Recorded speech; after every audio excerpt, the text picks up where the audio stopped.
हाँ, तो रिकॉर्डिंग शुरू हो गया.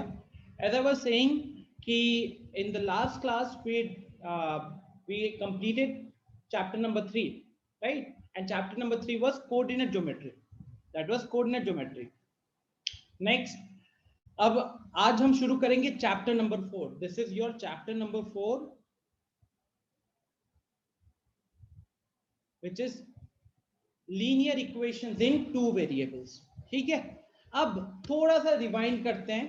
एंड लास्ट ईयर अगर आप याद करोगे खुद को तो आप लोग क्लास 8 में थे और वहां पे आपने कुछ ऐसा ही पढ़ा था. Last class I think last year chapter number 2 था linear equation in one variable.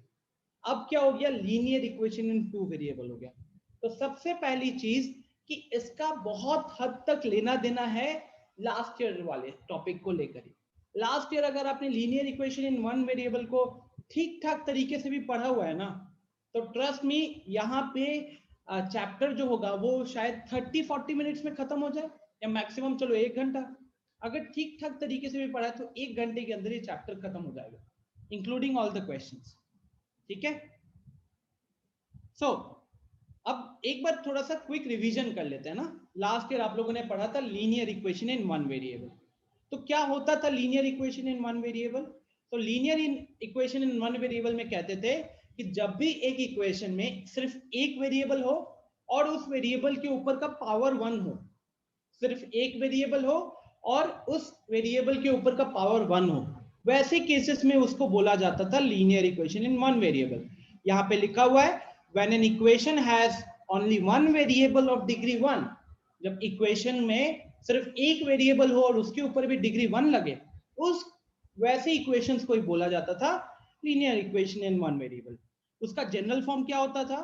तो the general form was px plus q is equal to s. px plus q is equal to s.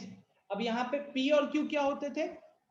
अच्छा, सबसे पहले यहाँ पे P Q S क्या होते थे? ये सब रियल नंबर्स होते थे और साथ ही साथ एक्स के साथ जो मल्टीप्लाइड होता है, एक्स के साथ जो भी मल्टीप्लाइड होता है वो एक नॉन जीरो नंबर होता है. तो इसीलिए यहाँ पे लिखा हुआ है p of x is not equal to zero. आप लोगों ने अपने लोअर क्लासेस में, मतलब क्लास 8 में अगर बात करो तो वहां पे स्टैंडर्ड फॉर्म कुछ ऐसा लिखा हुआ रहता था. लोअर क्लासेस में अगर आपके स्टैंडर्ड फॉर्म की बात करें, अब ये स्टैंडर्ड फॉर्म बोलो जनरल फॉर्म बोलो एक ही बात है, तो वो होता था आपका ax प्लस बी, राइट? और आपको वहां पे बताया जाता था ax plus b is equal to 0 where a is not equal to 0, right? आपको कहीं ना कहीं ये बताया जाता था. तो आप समझ सकते हो कि वही ए बी की जगह पे यहाँ पे p और q आ गया है. बाकी ये आपके एग्जाम्पल हो गए. x plus 5 is equal to 10. This can be an example of a linear equation in one variable, क्योंकि वहां पे सिर्फ वेरिएबल x दिख रहा है और उसके ऊपर पावर 1 है. Similarly y minus 3 is equal to 19. इसको भी हम linear equation in one variable बोलेंगे क्योंकि वहां पे वेरिएबल एक दिख रहा है y और उसके ऊपर पावर 1 है. अब इसको कैसे सॉल्व करते हैं ये भी आप लोगों को पता है. जैसे कि इस केस में हम कैसे सॉल्व करते थे, तो हम वेरिएबल को एक साइड करते थे और इक्वेशन कांस्टेंट्स को दूसरे साइड भेजते थे.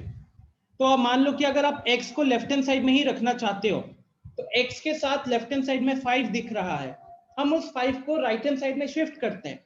तो जब उस 5 को हम राइट हैंड साइड में शिफ्ट करते थे तो क्या बन जाता था? वो राइट हैंड साइड में जाके -5 बन जाता था. तो 10 - 5 हो गया 5. सिमिलरली अगर यहाँ की बात करें तो हम मान लो y की वैल्यू निकालना चाहते हैं, y को हम लेफ्ट हैंड साइड ही रखना चाहते हैं, तो y के साथ वहां पे -3 लगा हुआ है, उस -3 को हम राइट साइड भेजेंगे तो वो क्या हो जाएगा? -3 वहां जाके +3 बन जाएगा. तो 19 + 3 हो जाएगा आपका 22. 19 + 3 हो जाएगा आपका 22. ठीक है, okay. I can see some questions here. Test का result Shreeja will discuss later. Apoorva कह रहा है कि फर्स्ट चैप्टर कब हो गया? अपूर्वा नहीं हुआ, आई थिंक क्लास में ध्यान नहीं दे रही हो. मैंने बहुत क्लियरली बताया हुआ है कि first chapter will do in our offline batch, जब ऑफलाइन शुरू होगा. ठीक है, क्लास में ध्यान दिया करो थोड़ा सा. अनन्या पूछ रहे थे playing with numbers chapter will be used in this. No Ananya, it won't be used. Is this law applicable for coefficients? Yes, this is applicable for coefficients. Next, तो ये तो अपना लास्ट ईयर वाला था जो एक क्विक रिवीजन हो गया. अब आते हैं इस साल की बात करते हैं. इस साल की बात करते हैं, ठीक है. So linear equation in two variables. अब linear equation in two variable, बहुत हद तक पहले था linear equation in one variable, यहाँ होगा linear equation in two variable. तो पहले इक्वेशन में खाली एक वेरिएबल दिखता था, अब आपको इक्वेशन में दो वेरिएबल दिखेगा. लेकिन कॉमन चीज क्या होगी, पहले इक्वेशन में आपको वेरिएबल के ऊपर पावर 1 ही दिखता था, यहां पे भी आपको वेरिएबल के ऊपर पावर 1 ही देखने को मिलेगा. तो आइए डेफिनेशन की तरफ. डेफिनेशन कह रहा है, ये पढ़ो definition. And equation of the form ax plus by plus c is equal to 0. an equation of the form ax plus by plus c is equal to 0, जहां पे आपका abc रियल नंबर है और x और y variable है, उस तरीके के इक्वेशंस को बोला जाएगा linear equation in two variable. उस तरीके के इक्वेशन को बोला जाएगा linear equation in two variable. Note करना गाइस, मैं चाहूंगा कि आप इस पॉइंट पे खुद को अवॉइड करें नोट करने से, बिकॉज ये स्लाइड में ऑलरेडी अच्छी खासी इंफॉर्मेशन मैंने दे रखी है. तो एज ऑफ नाउ, और चैप्टर बहुत इजी सा है, तो मैं नहीं चाहूंगा कि यहाँ पे जब क्वेश्चन आएगा तब नोट करो. अभी के लिए जल्दी जल्दी नोट कर लो, लेकिन मैं टाइम ज्यादा नहीं दूंगा. अगर टाइम बचता है तो we are going to use it to learn some other topics. After the class PDF मिल जाएगा, पीडीएफ से नोट्स को कंप्लीट कर लेना. तो जब मैं एक्सप्लेन कर रहा हूँ साथ ही साथ आप लिखना भी शुरू कर दीजिए, ठीक है. So and equation of the form ax plus by plus c is equal to 0. ठीक है, ध्यान से समझो. पहले वाले में क्या था, ax plus b is equal to 0 था. अब वाले में क्या होगा, ax plus by plus c is equal to 0 होगा, जहां पे abc आपके कांस्टेंट्स है, रियल नंबर्स है, और x और y आपके क्या होंगे, वेरिएबल्स होंगे. इस तरीके के इक्वेशंस को बोला जाएगा linear equation in one variable. अच्छा, एक छोटा सा इंफॉर्मेशन यहाँ पे मिस हो रहा है, और वो छोटा सा इंफॉर्मेशन है a and b can't be both zero simultaneously. Can't be both zero simultaneously.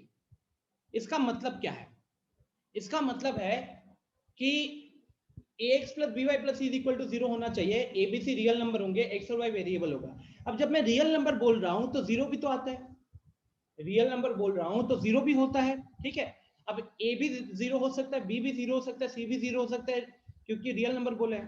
तो इसी को थोड़ा सा और क्लियर करने के लिए बताया जा रहा है कि जो a है जो कि आपका x के साथ मल्टीप्लाइड है, और जो b है वो आपका y के साथ मल्टीप्लाइड है, ये कभी भी एक इक्वेशन में साथ में जीरो नहीं होंगे.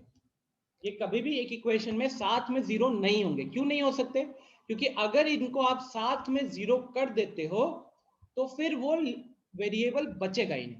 जैसे आपको पता है कि x के साथ अगर जीरो मल्टीप्लाई कर दिया तो वेरिएबल वाला टर्म बचता है क्या, नहीं बचता है. अगर हमने y के साथ जीरो मल्टीप्लाई कर दिया तो क्या वो y वाला टर्म बचेगा, फिर नहीं बचेगा, खत्म हो जाएगा. तो इसीलिए ये एक और कंडीशन है. जैसे याद करो गाइस, पीछे वाले में अगर हम बात करें तो यहां पे हमने क्या कंडीशन देखते थे, a is not equal to 0. a आपका x का कोफिशिएंट होता था. सिमिलरली यहां पे क्या होगा, a and b both non zero होगा. a and b both non zero simultaneously.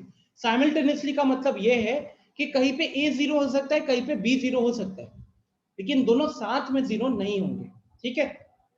तो एग्जांपल के तौर पे 6x plus 2y plus 5 is equal to 0, 5x minus 2y plus 3 is equal to 0.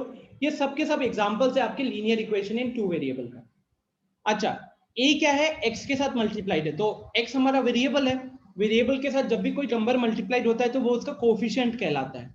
इसीलिए यहाँ पे a is called the coefficient of x, b is called the coefficient of y, coefficients नहीं है, coefficient है, and c is called the constant term. ठीक है. तो guys चलो एक छोटा सा आंसर करना. Question is -7x plus 7y minus 2 is equal to 0 a linear equation in two variable. क्या ये एक लीनियर इक्वेशन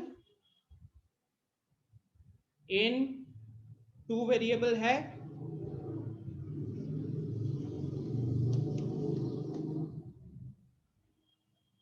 यस और नो.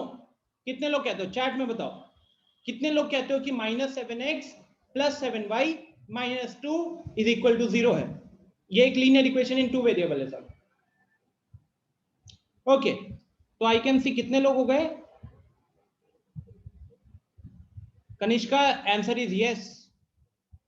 1 2 3 4 5 6 7 8 9 10 11 12 13 14 15 16 17 18 19 20 21 22 ओहो 27 लोगों ने अभी यस बोला है और 2 लोगों ने नो बोला है।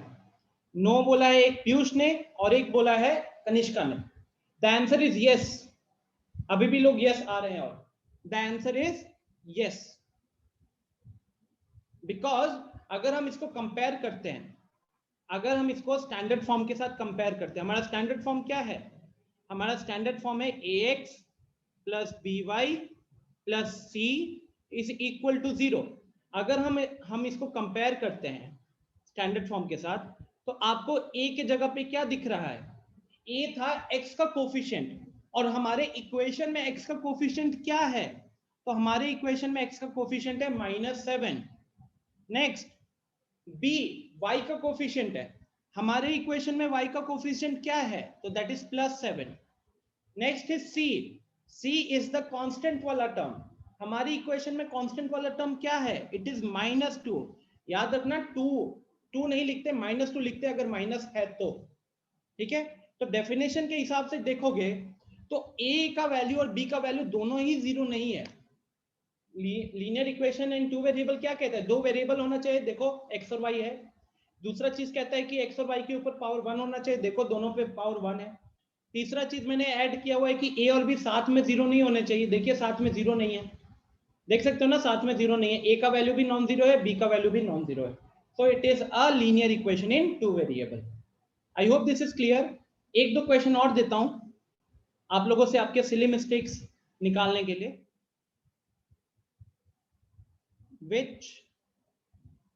which of the following are linear equations in 2 variable? which of the following are linear equation in 2 variable? पहला रखते हैं हम। अच्छा, अगर है तो एबीसी का वैल्यू भी निकालना है, ठीक है।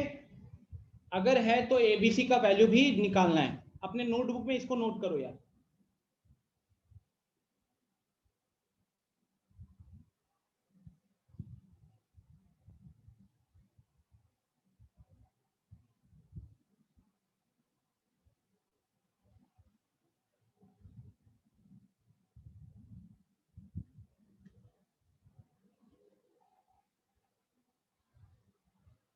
चलो, तो मैं आपको बस छोटा सा टाइम देता हूं, 3 मिनट का, 3 मिनट का, ठीक है। एबीसी का वैल्यू चाहिए, 3 मिनट का टाइम दे रहा हूं बस। और एक और हिंट दे रहा हूं, सबके सब लीनियर इक्वेशन है। हिंट भी दे रहा हूं, सबके सब लीनियर इक्वेशन है 2 वेरिएबल में।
Very good, 16 messages, that shows कि ऑल आर रजनीश, अलग दुनिया में हो रजनीश तुम तो। आई थिंक पहले भी मैंने ये डायलॉग आपके लिए दिया हुआ है ना, लिखा है इसने, all are linear equation in one variable. Very good Rajnish. चश्मा उश्मा लगाए हो कि नहीं? नहीं लगाए तो लगा लो, जरूरत है। अगर आपको पहला वाला इक्वेशन, अच्छा सब linear equation in one variable दिख रहा है, मैंने क्या लिखा हुआ है, linear equation in two variable, और मैंने आपको हिंट भी दे दिया कि सबके सब linear equation in two variable है। कैसे है अब, चलो मैं समझाता हूं। चलो देखो, लेट्स से मैं कुछ लोगों को अनम्यूट करता हूं, ठीक है? पहले तो रजनीश भाई साहब को ही अनम्यूट किया जाए। हाँ रजनीश, अनम्यूट करो। Yes sir. मेरे को बताओ, linear equation in two variable, अभी मैंने थोड़ी देर पहले पढ़ाया, क्या है linear equation in two variable? Sir एक इक्वेशन जिसमें दो वेरिएबल्स हो और जिसका पावर 1 हो। स्टैंडर्ड फॉर्म क्या होता है linear equation in two variable का? ax plus by plus c is equal to 0 where a, b, c are real numbers and b are not zero simultaneous. Simultaneously, उसका मतलब क्या होता है?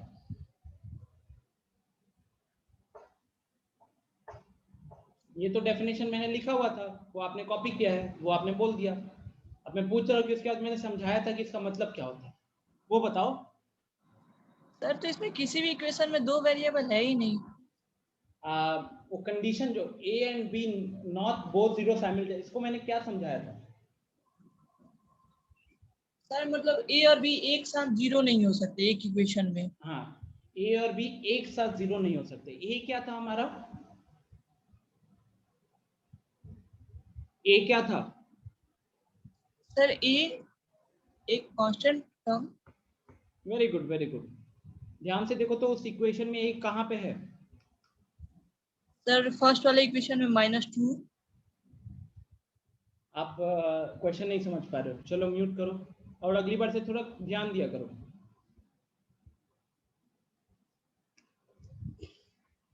हाँ पूर्व, बताइए।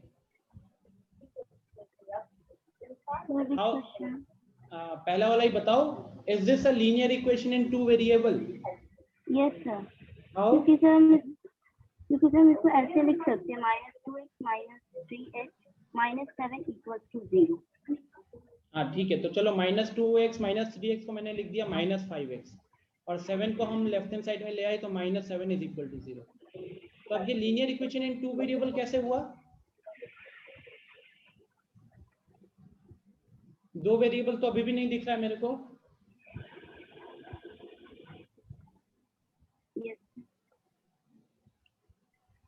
Anyone else?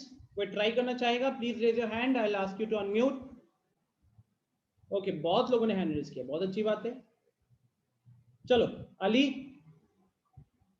बताओ। 10 second, number is 0। Okay, so basically ये कह रहा है कि जैसे इस केस में ही बात करें तो यहाँ पे x का टर्म, x का कोफिशिएंट नॉन जीरो है, but we can write it as -5x plus 0 into y -7 is equal to 0. ठीक है? And what was the standard form? The standard form was ax plus by plus c is equal to 0. जहां पे बोला जाता है कि a और b साथ में 0 नहीं होने चाहिए। जब मैं कह रहा हूं कि a और b साथ में 0 नहीं होना चाहिए, इसका मतलब क्या है? a अकेला 0 होगा लेकिन तब b को नॉन जीरो होना पड़ेगा, या फिर b 0 हो सकता है तब a को नॉन जीरो होना पड़ेगा। राइट? मेरे स्टेटमेंट के हिसाब से तो ये समझ में आना चाहिए आपको। तो मैंने क्या किया, y दिख नहीं रहा था, y दिख नहीं रहा था, इसका ये मतलब हुआ कि y का कोफिशिएंट क्या होगा? y का कोफिशिएंट 0 होगा। तो हम स्टैंडर्ड फॉर्म के हिसाब से लिखने के लिए हमने क्या किया, -5x तो रहा, y के साथ 0 मल्टीप्लाई कर दिया, क्योंकि किसी के साथ 0 मल्टीप्लाई करेंगे तो 0 ही रह गया। तो इक्वेशन में 0 कितनी बार भी ऐड कर ले, सब्ट्रैक्ट कर दे, कोई अंतर तो नहीं पड़ता है। और c की जगह पे -7। तो अब अगर हम इसको कंपेयर करते हैं तो हमको क्या मिल रहा है, हमें a का वैल्यू मिलेगा -5, हमको b का वैल्यू मिलेगा 0 और हमको c का वैल्यू मिलेगा -7। सो ये हम कह सकते हैं based on the definition. Ananya पूछ रही है कि sir if I want to show a linear equation in two variables it is important to have 0 on RHS. Now Ananya, honestly it's not important, but if I focus on the standard form, this is the standard form na, ax plus by, this is the standard form, ax plus by plus c is equal to 0. तो अगर आप इस standard form के according देख रही हो तो आपको क्या दिख रहा है कि राइट हैंड साइड में सिर्फ 0 है, ठीक है। इसलिए पूछो, और कुछ पूछना है अनुजा, और कुछ पूछना है आपको? No sir. ओके, हाँ श्रीजा बताओ। सर यहाँ पे जैसे हम आप बनाए लास्ट में sir -5x plus 0y and -7 = 0, तो सर हम लोग ऐसे किसी भी इक्वेशन में से डाल सकते हैं इसको, जैसे हाँ, यहाँ पर मतलब y लगाए थे तो जैसे हाँ, और बनाना होगा तो क्या करना होगा, मतलब और बनाना होगा तो उसमें सर इस तरह से हम लोग डाल सकते हैं। बिल्कुल बिल्कुल 0y एग्जैक्टली ये देखो, ये डेफिनेशन मैंने कंप्लीटली एनसीईआरटी के बेसिस पे ही बात कर रहा हूँ, और मैंने वहां पे एनसीईआरटी का डेफिनेशन भी, इनफैक्ट वहां पे एक्सरसाइज में क्वेश्चन भी है, इस तरीके के क्वेश्चंस दिए गए हैं और आपसे वो एबीसी की वैल्यू पूछ रहा है।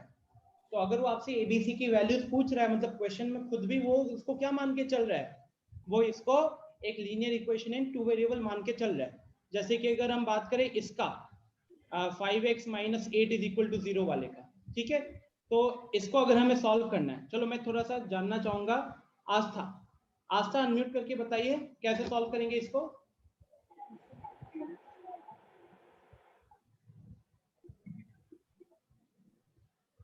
आस्था, बहुत लोगों ने तब हैंड रेज किया था।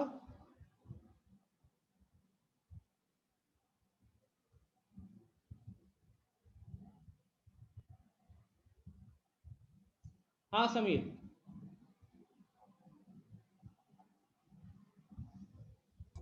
Yes sir. बोलो कैसे करेंगे इसको सॉल्व।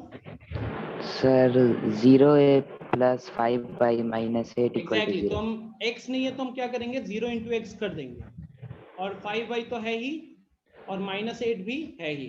तो अगर हम इसको कंपेयर करते हैं स्टैंडर्ड फॉर्म के साथ, तो हमारा स्टैंडर्ड फॉर्म होता है ax plus by plus c = 0, और यहाँ पे क्या है 0 × x प्लस 5 × y माइनस 8 × 0। अगर हम यहाँ पे इनको कंपेयर करें तो यहाँ पे a का वैल्यू कितना आ रहा है, a का वैल्यू आ रहा है 0, b का वैल्यू कितना आ रहा है, तो वो आ रहा है 5, और c का वैल्यू कितना आ रहा है, तो वो आ रहा है -8, ठीक है। Sir, if I want to show a linear equation to variables, sir, a and b can be different and variables can also change. So how will I recognize what is the coefficient of x and y? Ananya, ऐसा change coefficients change नहीं होते हैं। अगर आप notice करोगे तो इस equation में देखने के साथ साथ जब आपने इसको सिंप्लीफाई किया तो ये मिला। अब यहाँ पे आपको क्लियरली दिख रहा है कि x के साथ -5 मल्टीप्लाइड है, तो -5 is the coefficient of x, और यहाँ पे y वाला टर्म नहीं था, यहाँ पे y वाला टर्म नहीं था, तो इसीलिए y का कोफिशिएंट 0 है। अगर आप सेकंड वाले क्वेश्चन में देखती हो तो सेकंड वाले क्वेश्चन में x वाला टर्म नहीं है, तो उसका कोफिशिएंट 0 बन गया, y के साथ 5 मल्टीप्लाइड है तो y का कोफिशिएंट 5 हो गया, ठीक है। हाँ रजनीश। सर इक्वेशन ए में जैसे 5x - 7 = 0 है, सर यहाँ तक कहते हैं कि ये linear equation in one variable भी है। हाँ, ये बिल्कुल कह सकते हो आप कि yes this is a linear equation in one variable, but you can also convert it to a linear equation in two variable based on the definition given. जो definition दिया है NCERT ने linear equation in two variable का, वो definition क्या कहता है? वो कहता है कि कोई भी इक्वेशन जो ax plus by plus c is equal to 0 के फॉर्म का है, जिसमें a b c real number है और x y आपके वेरिएबल है और a और b साथ में 0 ना हो, उन सारे इक्वेशंस को आप linear equation in two variable बोल सकते हो। तो जब हमारे पास -5x - 7 इज इक्वल टू 0 आया, तो यहाँ पे क्या हुआ कि हमको एक वेरिएबल x तो दिख रहा था, दूसरा वेरिएबल का कोफिशिएंट कह सकते हो y वाला टर्म नहीं दिख रहा था। तो हम यहाँ पे ये कह सकते थे कि y के साथ 0 मल्टीप्लाइड था, तो इसीलिए हमको y नहीं दिख रहा था। ठीक है। सेकेंड वाले में क्या हुआ, 5y - 8, yes this is a linear equation in one variable, but definition के हिसाब से अगर हम इसको कंपेयर करें तो हमें बस a और b साथ में 0 नहीं होना चाहिए। अब क्योंकि y वाला टर्म दिख रहा है और x वाला टर्म नहीं दिख रहा, तो हम ये कह सकते हैं कि x वाले टर्म में कोफिशिएंट क्या है, दैट इज 0। ठीक है। यस अपूर्वा बताओ। सर जैसे फर्स्ट में -2x - 3x = 7, इधर आपने इसको -5x + 0 × y - 7 किया, तो सर अगर c में -2x = -7 होगा तो हम इसको +7 करेंगे। क्या कह रही हो, फिर से बोलो, लास्ट पार्ट बोलो। सर c है ना -2x = 7, तो इसको हम इसको सॉल्व करेंगे तो -2x × 0 × y = 7 होगा, सॉरी -7। अगर इक्वल टू -7 होगा क्वेश्चन में, तो अगर -2x = -7, आप कह रहे हो -4 इज इक्वल टू -7 होगा, तो क्या वो एक लीनियर इक्वेशन होगा? No sir. आपकी आवाज एक्चुअली क्लियर नहीं है, इसलिए थोड़ा सा दिक्कत हो रहा है। मैं हेडफोन को प्रेस करके रखा हूँ, फिर से बोलो, फिर एक बार सुनता हूँ। सर -2x = 7 है, तो अगर क्वेश्चन हो -2x = -7, तो उसे हम सॉल्व करेंगे तो वहाँ पे हम +7 में एक्सप्रेशन करेंगे, जैसे फर्स्ट इन नंबर सेशन। हाँ, अगर हम इसको, आप लास्ट वाले की बात कर रहे हो, मैं इसको सॉल्व करता हूँ तो आपका डाउट ऐसे ही क्लियर हो जाएगा। ठीक है। हाँ,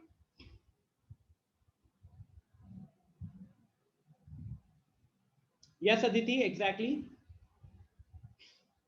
yes Samir, standard form के according RHS should be 0, basically one side of the equation should be 0 and variables वाला और constant दूसरे साइड जाना चाहिए। बिल्कुल बोल सकते हो अनुजा, सारे linear equation in one variable को हम सारे, सुन लो सब कोई, all linear equations in one variable can also be expressed as a linear equation in two variable। Exactly Saket, सही है। समीर, ऐसा कहीं पे भी जरूरी नहीं है कि वेरिएबल सिर्फ x और y होना चाहिए, variable can be something else also, variable can be something else also. ठीक है। Okay, yes Sreeja, oh sorry मैंने आपका, हाँ बताओ। सर जैसे linear equation in one variable linear equation in two variable में कन्वर्ट हो सकता है क्या? वैसे linear equation in two variable one में कन्वर्ट हो सकता है? नहीं हो सकता, सारे नहीं होंगे, बिकॉज अगर कहीं पे मान लो, जैसे हम बात कर लेते हैं एक बार, इस इक्वेशन को देख लो, इस इक्वेशन को ही देख लो। ठीक है। क्या आप इसको linear equation in one variable बोल सकती हो? No sir. क्यों नहीं बोल सकती? जिसमें सर एक 0 होगा सर, सिर्फ उसी को कन्वर्ट कर सकते हैं ना? हाँ, जहां पे वैल्यू तो 0 हो जाएगी, जहां पे एक वेरिएबल नहीं दिख रहा उसी को कन्वर्ट कर सकते हैं। जहां पे सिर्फ एक वेरिएबल दिख रहा है उसको हम 2 में कन्वर्ट कर सकते हैं, और वो ऑलरेडी 1 था, वो already linear equation in one variable था, उसको हमने 2 में कन्वर्ट किया। लेकिन इसका ये मतलब नहीं होगा कि सारे linear equation in two variables को हम linear equation in one variable कह सकते हैं। ठीक है। सर एग्जाम में कन्वर्ट करने को आता है? नहीं आता।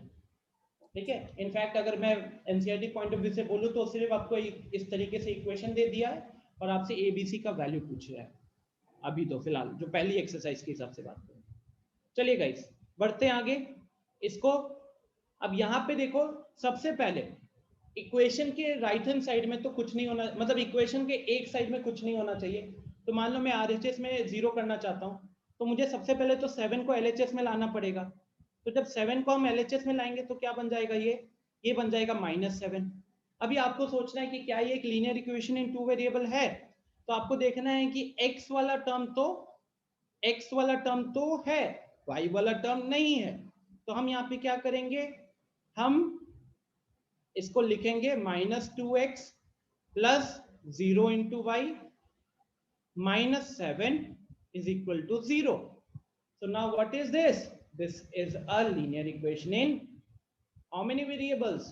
2 variables, right? Ax plus by plus c is equal to 0. Now if you make the comparison, तो उस कंपैरिजन के हिसाब से a का वैल्यू कितना हो रहा है -2, b का वैल्यू हो रहा है 0 और c का वैल्यू हो रहा है -7। ठीक है, आई बिलीव ये सबके डाउट्स मन में क्लियर कर दिया होगा।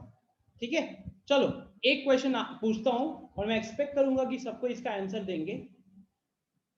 क्या मैं -4 is equal to 0, can I say this is a linear equation in 2 variable? Tell me, -4 is equal to 0, क्या मैं इसको लीनियर इक्वेशन इन 2 वेरिएबल बोल सकता हूं?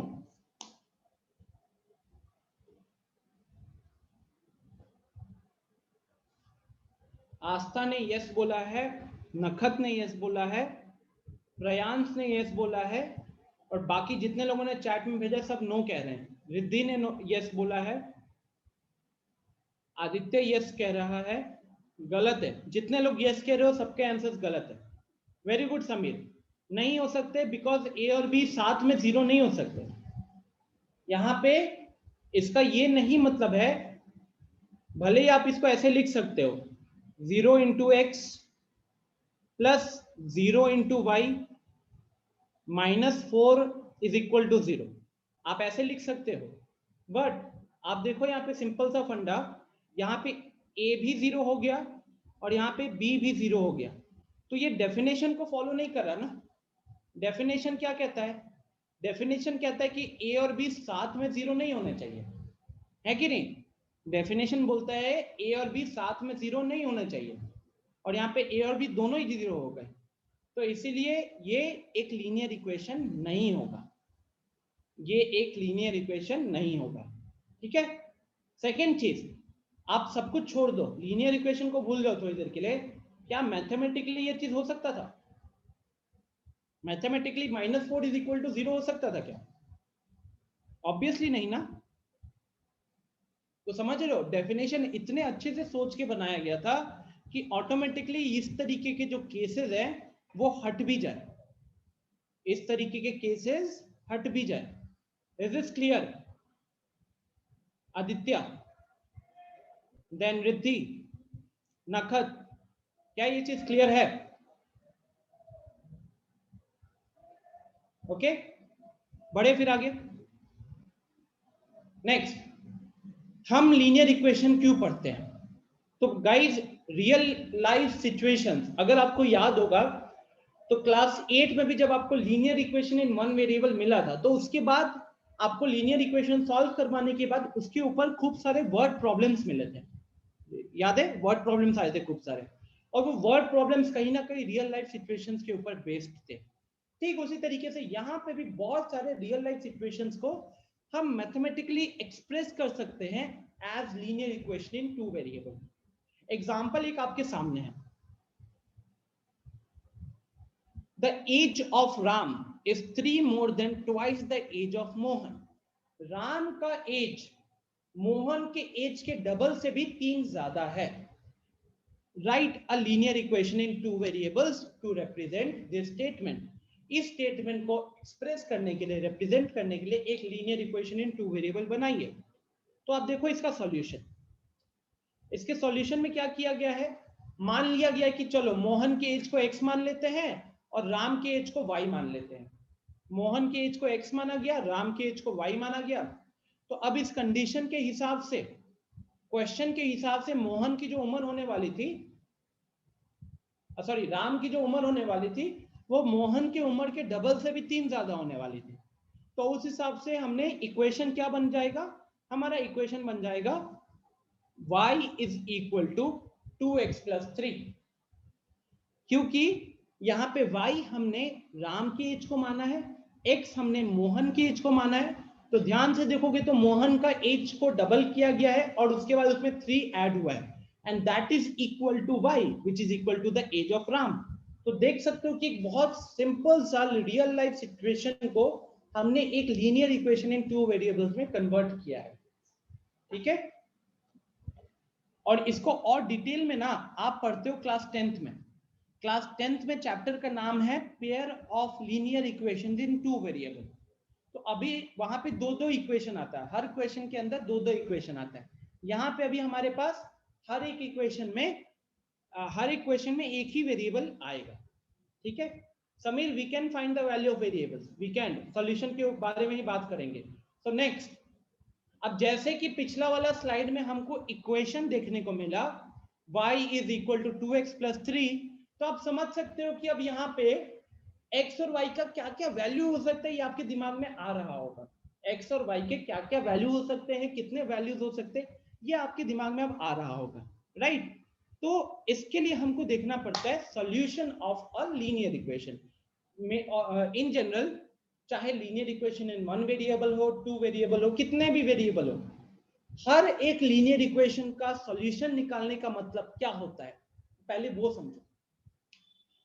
So the value of the variable which when substituted for the variable in the equation satisfies the equation, variable की वो value जिसको substitute करने के बाद इक्वेशन में हमारा इक्वेशन सेटिस्फाई हो जाए। और इक्वेशन सेटिस्फाई होने का मतलब क्या है, LHS एंड RHS बराबर हो जाए, उस वैल्यू को बोला जाता है सॉल्यूशन ऑफ द इक्वेशन या फिर रूट ऑफ द इक्वेशन। इसको एक्सप्लेन करने के लिए एक बार हम लास्ट ईयर का ही एक एग्जांपल लेते हैं। मान लो लास्ट ईयर के लिए एक एग्जांपल उठाते, उसमें से 2x plus 5 is equal to 13। 2x plus 5 is equal to 13। अब अगर मैं यहां देखूं तो इसमें मेरा LHS है 2x plus 5 और मेरा RHS क्या है 13 है। अच्छा मेरे को एक बार जल्दी से चैट में इसका आंसर भेजो तो इसका सॉल्यूशन क्या होगा। ये तो लास्ट ईयर का है ना, लीनियर इक्वेशन इन 1 वेरिएबल। चैट में आंसर भेजो। साकेत, रजनीश, सुशांत सही है, अक्षरा, केतन सही है। कैसे कैलकुलेट करते थे आप यहाँ पे, तो आप इक्वेशन को एक साइड, वेरिएबल को एक साइड और कांस्टेंट को दूसरे साइड, है कि नहीं। नखत गलत है, नखत बहुत गलती कर रही हो आप, बहुत सिली मिस्टेक्स कर रहे हो नखत। ये दिखा रहा है कि आपने पढ़ाई नहीं की अच्छे से, बिल्कुल भी। समीर, पूजा, आयुषी सही है आंसर्स। तनिषा, विश, अदिति, श्रीजा सही है। अक्षर गलत, अनुजा गलत, प्रज्ञा गलत, नखत अगेन इट्स रॉन्ग, अनीश सही है।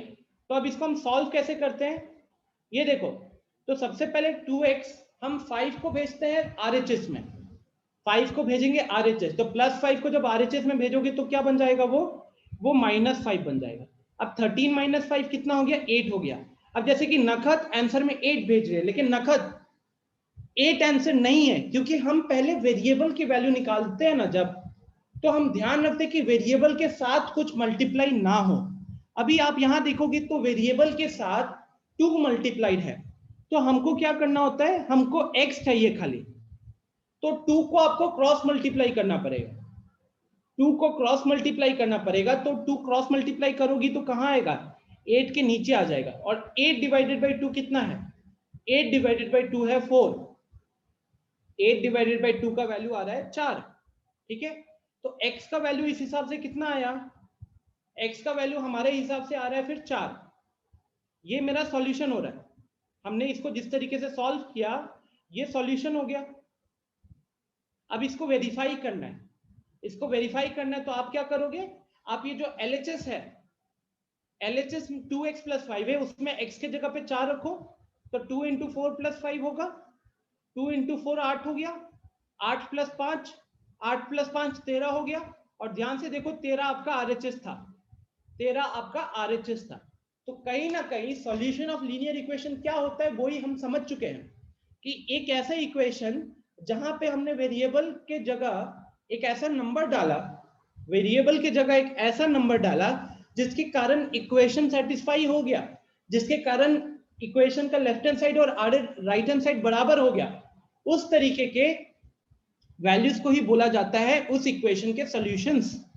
उन तरीके के वैल्यूज को बोला जाता है उस इक्वेशन के सॉल्यूशंस। जैसे कि हमने यहां से सॉल्यूशन निकाला है x का वैल्यू 4, और अगर आप यहाँ पे LHS को कैलकुलेट करते हो तो LHS की वैल्यू आ रही है 13, जो कि हमारे RHS में भी थी। तो इस हिसाब से ये बन गया मेरा सॉल्यूशन।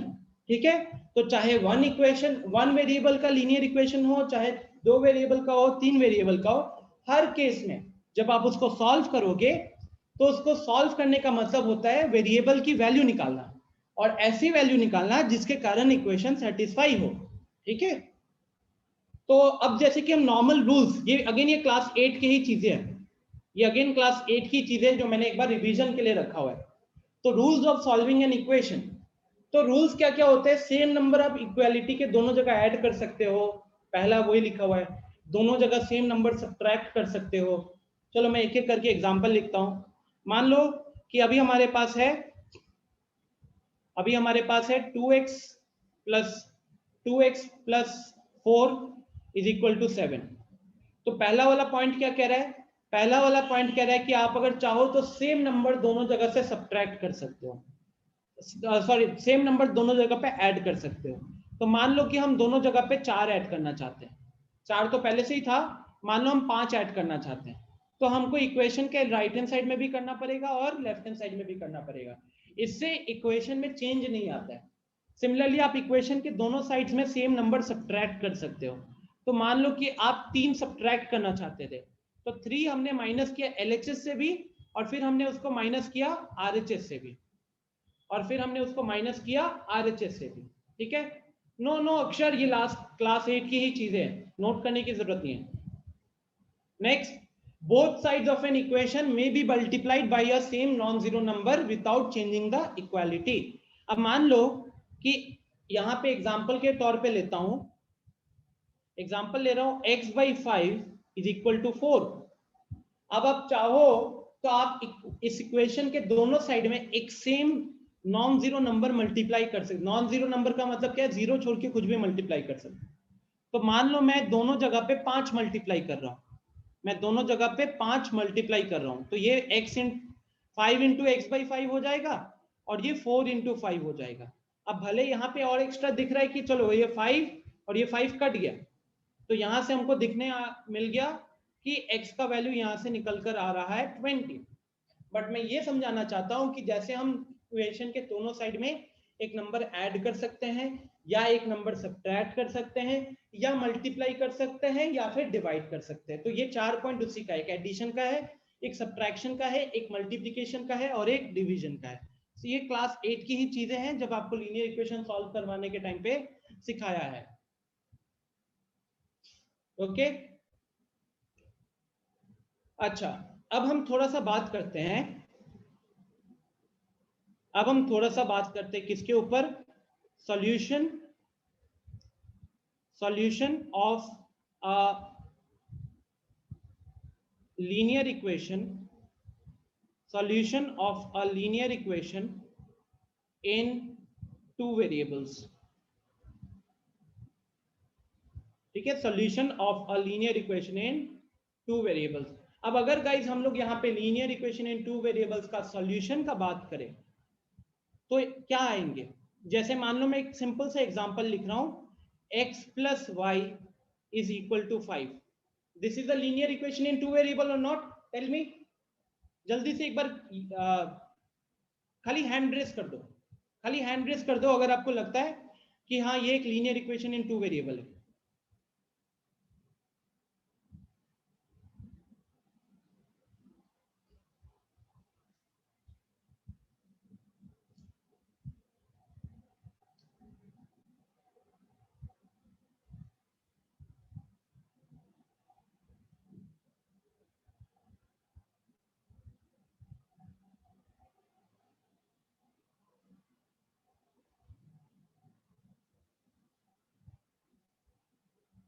ओके, तो बहुत लोगों ने हैंड रेस किया है, अच्छी बात है।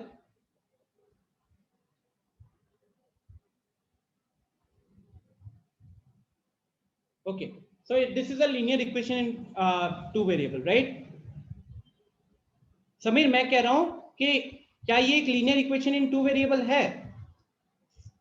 Is this a linear equation in two variable? x plus 5 is equal to 5 है ना? अगर आप 5 को लेफ्ट LHS में ले जाते हो तो प्रॉपर स्टैंडर्ड फॉर्म में आ जाएगा। चलो अब हम देखना चाहते हैं सॉल्यूशन। सॉल्यूशन का मतलब यहां पे क्या होगा? अरे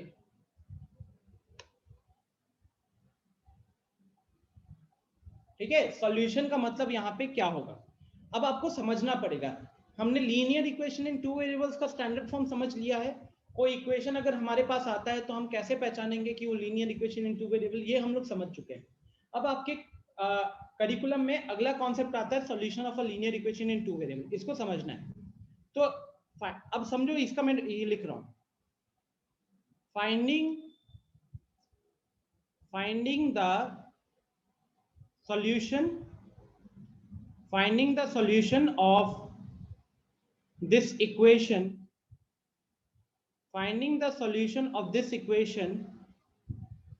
would mean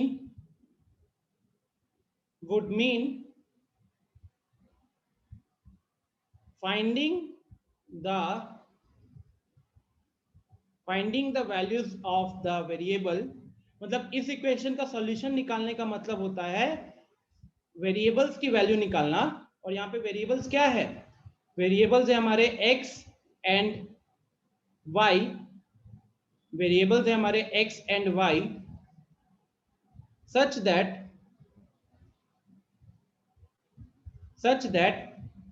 LHS is equal to RHS। आ रही है बात समझ में गाइस? तो इस इक्वेशन का सॉल्यूशन निकालने का मतलब क्या होगा? x और y की वैल्यूज निकालना, x और y वेरिएबल्स की वैल्यू निकालना, such that LHS is equal to RHS। अब इसको मैं इस एग्जांपल के हेल्प से समझता हूं। सॉल्यूशन का मतलब क्या होता है ये तो आप लोग समझ गए हो। सॉल्यूशन निकालने का मतलब क्या होता है? वेरिएबल्स की वैल्यू निकालना जिसके कारण LHS और RHS इक्वल होगा। अब चलो, अब हम क्या करते हैं, मैं यहाँ पे कुछ केसेस लेता हूं, ठीक है? अब सॉल्व करने के लिए क्या करेंगे, let's take some random cases. मान लो अगर मैंने x का वैल्यू 1 डाला,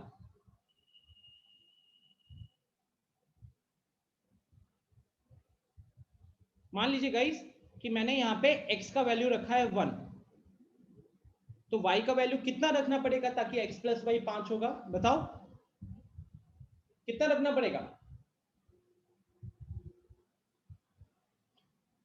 4 रखना पड़ेगा ना, because only then 1 plus 4 will be equal to 5। Only then 1 plus 4 is equal to 5, right? अच्छा, नेक्स्ट, अगर हमने x का वैल्यू -1 रखा, x का वैल्यू -1 रखा, अब क्या होगा? अब रखना पड़ेगा 6, अब y का वैल्यू रखना पड़ेगा 6, राइट? चलो let's take some different values. अगर हमने x का वैल्यू 0 रखा, फिर अगर हमने x का वैल्यू 0 रखा, फिर वेरी गुड, चैट में धाम धूम सब कोई रिप्लाई कर रहे हैं, 5 हो जाएगा। तब हमको y को 5 रखना पड़ेगा। अच्छा, अब अगर हमने y को 0 रख दिया, फिर x को कितना रखना पड़ेगा? y को 0 रख दिया तो x को कितना रखना पड़ेगा? अभी भी 5 रखना पड़ेगा, है कि नहीं? तो एक चीज रियलाइज किए हो, बताना चैट में, क्या आपने ये चीज रियलाइज किया है कि यार इस तरीके से तो बहुत सारे सॉल्यूशंस हो रहे हैं। हम x का कोई भी एक रैंडम वैल्यू चूज कर ले रहे हैं, उसके हिसाब से y मिल जा रहा है, या फिर y के लिए कोई एक रैंडम वैल्यू डालते हैं तो उसके लिए x मिल जा रहा है। तो इस तरीके से aren't we getting infinite solutions? क्या आपको यहाँ पे मल्टीपल सॉल्यूशन नहीं मिल रहा है? बताओ, क्या आपको यहाँ पे मल्टीपल सॉल्यूशन नहीं मिल रहा है? क्या इसके सिर्फ इतने ही सॉल्यूशन है? नहीं, ऑब्वियसली आप हर एक वैल्यू, हर एक स्टूडेंट यहाँ पे एक एक नंबर बोलेगा x का और उसके अकॉर्डिंग y निकलते रहेगा, है कि नहीं? तो एक चीज आप लोग रियलाइज कर रहे हो कि we are having multiple solutions right now, we are having multiple solutions, right? And यही पे ये फंडा हम समझते हैं कि अगर इक्वेशन एक है और उसके अंदर 2 वेरिएबल है तो उसके कितने सॉल्यूशन आए हैं? इनफाइनाइट सॉल्यूशन आ रहे हैं। लेकिन लास्ट ईयर आप लोगों की टाइम पे क्या था, linear equation in one variable था। तो एक इक्वेशन में जब एक वेरिएबल था तो आपका एक सॉल्यूशन निकल कर आया था, है कि नहीं? याद कीजिएगा, जैसे कि जैसे यही हो गया 2x + 5 = 13, ये linear equation in one variable था, एक ही वेरिएबल था, तो आपका एक सॉल्यूशन निकल कर आया था। लेकिन यहाँ पे क्या चेंज देखने को मिला आपको? यहाँ पे ये चेंज आ रहा है कि linear equation in two variable जब मिल रहा है, एक इक्वेशन के अंदर जब दो वेरिएबल आ रहे हैं, तो उसके कितने सॉल्यूशन बन गए? उसके बन गए infinite solutions. I hope I am clear to everyone. ठीक है, तो यही चीजों को यहाँ पे पॉइंट आउट करके लिखा हुआ है। तो जब आप नोट्स बनाओगी तो ये पॉइंट्स को उसके बाद लिख सकते हो। पहला पॉइंट क्या है? There is only one solution in linear equation in one variable. जब linear equation in one variable था तो उसके अंदर सिर्फ एक सॉल्यूशन आता था, but there are infinitely many solutions in the linear equation in two variables. I hope everyone is clear. है कि नहीं? तब भी अपूर्वा, तब भी वेरिएबल के साथ अगर कोई नंबर ऐड हो या मल्टीप्लाई हो तब भी, ठीक है? अच्छा, एक और चीज जो हमने ऑब्जर्व की सॉल्यूशंस बनाने के टाइम पे, as there are two variables, क्योंकि हमारे पास इक्वेशन में दो दो वेरिएबल्स आ रहे थे, तो हमारे पास सॉल्यूशन जो आ रहा था वो कहीं ना कहीं एक ऑर्डर्ड पेयर में आ रहा था, कहीं ना कहीं एक ऑर्डर्ड पेयर में आ रहा था एक्स और वाई का। जैसे अगर हम पीछे की ही बात करें गाइस, तो यहाँ पे हमारा पहला ऑर्डर्ड पेयर क्या बन गया? इस हिसाब से अगर हम इसके हिसाब से बात करें तो मेरा ऑर्डर्ड पेयर क्या कहलाएगा? 1,4, जहां पे पहला वाला नंबर x के लिए, दूसरा वाला नंबर y के लिए। यहाँ पे ऑर्डर पेयर क्या कहलाएगा? -1,6। यहाँ पे ऑर्डर पेयर क्या कहलाएगा? 0,5। यहाँ पे ऑर्डर पेयर क्या कहलाएगा? 5,0, है कि नहीं? तो कहीं ना कहीं जो हमारे पास यहाँ पे सॉल्यूशंस निकल कर आ रहे थे, वो सारे के सारे solutions were present in the form of an ordered pair. Yes, हाँ सकीर? तो सर फिर इसका एग्जैक्ट आंसर कैसे पता चलेगा? जैसे बुक में दिया होगा एग्जैक्ट आंसर। बुक में एग्जैक्ट आंसर नहीं दिया हुआ है, आप एग्जैक्ट आंसर नहीं निकाल सकते। Okay sir, thank you. Welcome. ये हमेशा इनफाइनाइट सॉल्यूशन ही रहता है इसका, ठीक है? हाँ, कुछ अगर एक्स्ट्रा कंडीशन दे दे तो शायद सॉल्यूशन निकलेगा, कुछ एक एक्स्ट्रा कंडीशन दे दे तब। लेकिन अगर कोई कंडीशन नहीं दिया हुआ है, सिर्फ आपको linear equation in two variable दिया हुआ है, तो उस केस में आपका इनफाइनाइट सॉल्यूशन होगा। अच्छा, एंड फाइनली द पेयर, यहाँ पे क्या लिखा हुआ है last point? The pair which satisfies the equation is the solution of that particular equation. जैसे कि जो भी पेयर, जो भी ऑर्डर्ड पेयर उस इक्वेशन को सेटिस्फाई करेगा, वही उस इक्वेशन का सॉल्यूशन भी कहलाएगा। हाँ श्रीजा?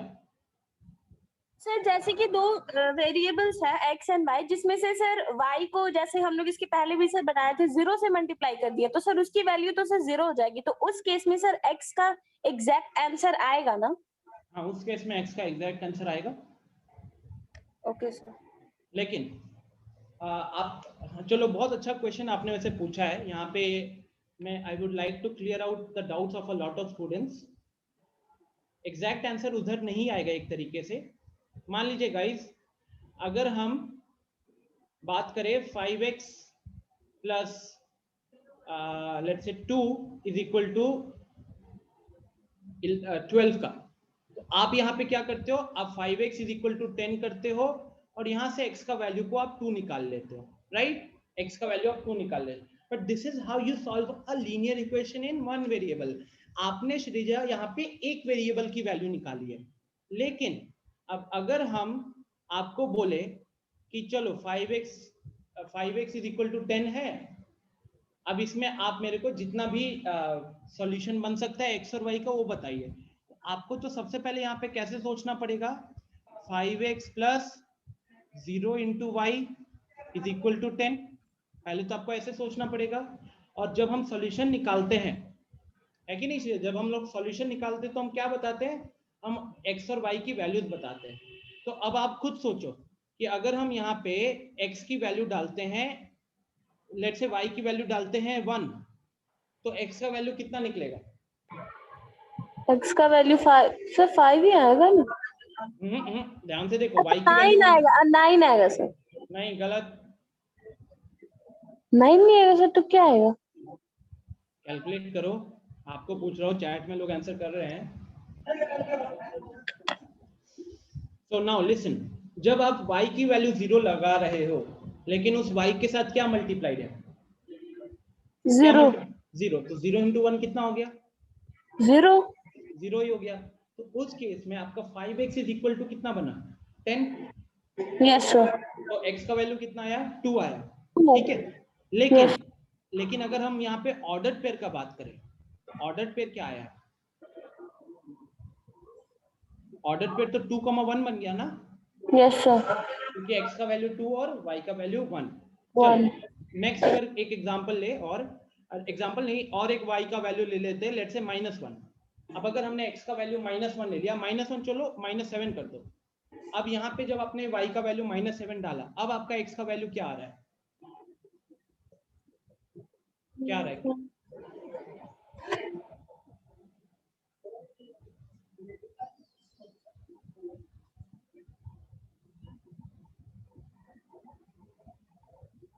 चैट बॉक्स में बताते रहिए, बाकी लोग पार्टिसिपेट करते रहो। फिर भी 2 ही आएगा ना शिजा, क्योंकि आपने y के जगह पे -7 रखा, लेकिन वो -7 y के साथ 0 मल्टीप्लाई हो रहा है, तो वहां पे y का कोई भी वैल्यू अगर हम रखते हैं उस, क्योंकि अभी उसके साथ 0 मल्टीप्लाई हो रहा है, तो कोई इफेक्ट होगा क्या उसके कारण? नहीं होगा ना। तो हम y का कोई भी वैल्यू रखे, नोटिस करो, y का हम कोई भी वैल्यू रखे, वो वाला टर्म खत्म ही हो जा रहा है। हाँ सर, अब समझ आ गया, लेकिन वो ऑर्डर पेयर में हमेशा रहेगा। एग्जैक्टली तो अब यहाँ पे अगर हम देखें, तो अभी भी मेरा x का वैल्यू 2 ही आ रहा है, लेकिन मेरा ऑर्डर्ड पेयर क्या आया? मेरा ऑर्डर्ड पेयर आ रहा है अब 2 and -2, -7 सब। अब क्योंकि ये सॉरी 2, -7, Yes, sir. अब क्योंकि मेरा पहला ऑर्डर पेयर था 2,1 का और अगला ऑर्डर पेयर आया 2,7 का, तो obviously they are not equal, obviously they are not same, and that is why you can say that we will have infinite solutions, because इस तरीके के infinite order pairs बनते रहेंगे। हाँ, इस केस में एक स्पेशलिटी आ गई कि सारे ऑर्डर पेयर्स में हमारा x का वैल्यू 2 होगा, बस इतना ही ना एक्स्ट्रा आ गया। Yes, sir. ठीक है, आया समझ में? Yes, sir.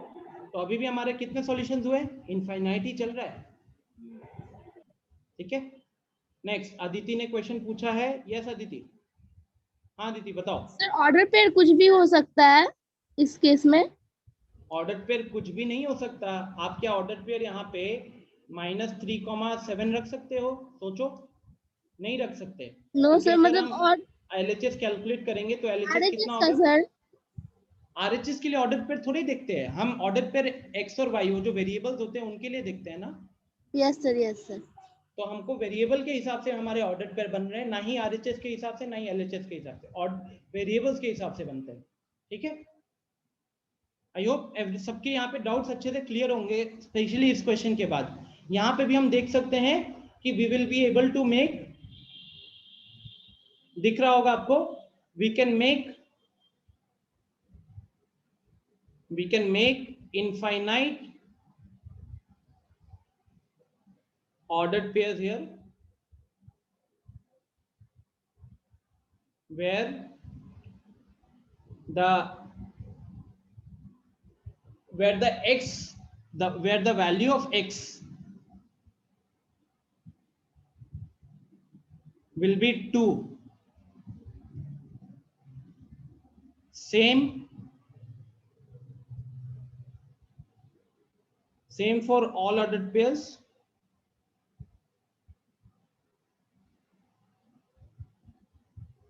but the value of y will keep on changing.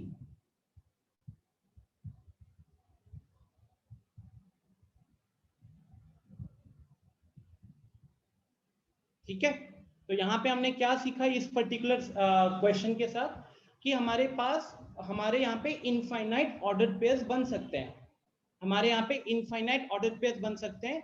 बस इस पर्टिकुलर क्वेश्चन में खासियत ये होगी कि उन सारे ऑर्डर पेयर्स में हमारा x का जो वैल्यू होगा वो 2 ही आने वाला है और y चेंज होते रहेगा, y चेंज होते रहेगा, लेकिन x का वैल्यू हर ऑर्डर पेयर में सेम रहेगा। यस यस गाइस, आपको ये पीडीएफ जरूर मिल जाएगा, टेंशन मत लो, you will get this PDF. ठीक है, तो आप ये ग्राफिकल सॉल्यूशन बचा हुआ है, ग्राफिकल हम लोग कल डिस्कस करेंगे। आप ये कह सकते हो गाइस कि हमने आज क्लास में चैप्टर नंबर 4 का 70% खत्म कर लिया।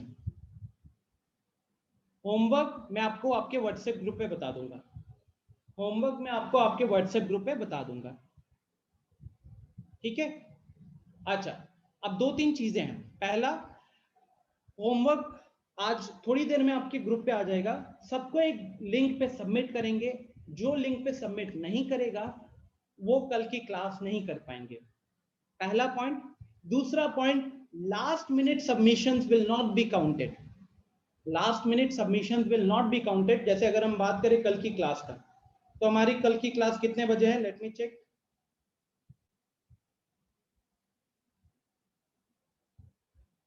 तो हमारी कल की क्लासेस शाम को 4:30 बजे, और आपका 3 से 4:15 भी कोई क्लास नहीं है। तो मैं एक डेडलाइन दूंगा, एक डेडलाइन दूंगा, उस डेडलाइन के बाद मैंने किसी का भी काउंट नहीं करना है। The deadline will be let's say 3:30 PM, 3:30 या 3:45 का एक डेडलाइन दे दूंगा, उसके बाद किसी का भी सबमिशन को काउंट नहीं किया जाएगा। कल की क्लास में पहले होमवर्क का डिस्कशन किया जाएगा, उसके बाद कहूत खेला जाएगा, उसके बाद ग्राफिकल वाला करेंगे। ठीक है, ताकि कहूत में आपको पता भी चल जाएगा कि आपने जितना चीज सीखा हुआ है वो वहां पे अप्लाई कर पा रहे हो कि नहीं। ठीक है, तो ये टारगेट होगा मेरा कल का आप लोगों के क्लास के लिए। Am I clear to everyone? Yes Raunak, बहुत अच्छी बात है आशु। चलो फिर, यस आपको जो सबमिट करना है वो होमवर्क लिंक। अच्छा एक और चीज है, सुन लो सब कुछ। Please don't upload the notes on the homework link. आप में से बहुत सारे स्टूडेंट्स नोट्स को होमवर्क लिंक पे अपडेट कर रहे हैं। Guys, the homework link is only for homework, exclusively for your homework. ठीक है, नोट्स वाले केस में जैसे रोहित सर ने आप लोगों को समझाया है, आपको वही फॉलो करना है। अगर उन्होंने बोला है कि आपको अपने नोट्स का पीडीएफ उनको पर्सनली भेजना है, तो आप पर्सनली भेजोगे, कोई भी आप में से उसे होमवर्क लिंक पे अपडेट नहीं करेगा। होमवर्क लिंक पे अपडेट करोगे, नोट्स काउंट नहीं होंगे। ठीक है, नोट्स वाले कैटेगरी में फिर आपका क्रॉस लग जाएगा। ठीक है, तो इसी के साथ एंड करता हूं। फीवर बहुत ज्यादा लग रहा है, अब हम रेस्ट करेंगे आपको होमवर्क बताने के बाद। चलो bye bye everyone, take care, मिलते हैं कल की क्लास में।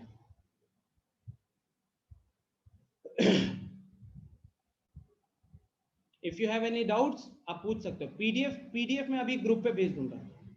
ठीक है, पीडीएफ में अभी भेज दूंगा ग्रुप पे, होमवर्क अभी बता दूंगा, उसके बाद ही रेस्ट करूंगा। चलिए बाय बाय, एंड करता हूं, मिलते हैं कल की क्लास में फिर।